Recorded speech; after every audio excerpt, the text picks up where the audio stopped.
Dear self, kumusta? Okay ka lang ba? Ako na lang ang magtatanong sa'yo kasi wala namang nagtatanong na iba. Ako na lang ulit ang mag-uusisa kung talagang okay ka ba.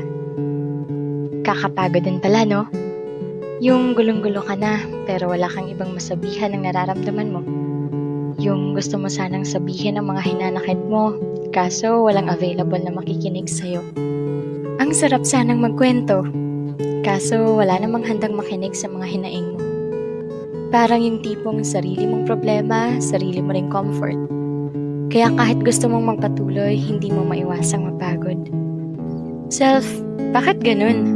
Bakit parang palagi na lang tayong naiiwan sa ere pag ganito yung sitwasyon? Bakit tila walang nakakaintindi? Bakit parang walang may pake? Bakit palagi na lang nilang inaakala na hindi tayo naapektuhan? Bakit tingin nila na hindi tayo nasasaktan? Bakit di nila nakikita na may lungkot sa ating mga mata? Bakit di nila mahuli-huli na may halong pagpapanggap ang mga ngiting ating pinapakita? Nakakapagod na kasing magpanggap? Nakakasawa na kasi minsan na magkunwaring palagi tayong matatag. Alam naman kasi natin yung totoo. Yung katotohanang nahihirapan na rin tayo.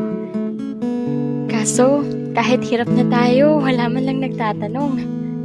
Walang may pake kung totoo ba talagang maayos ang kalagayan natin ngayon.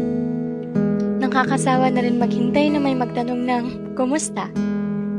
Kaya pipilitin na lang nating maging okay at wag na lang umasa. Pero kaya pa naman natin to, di ba? Hindi lang tayo okay, pero tayo naman ay magpapatuloy pa.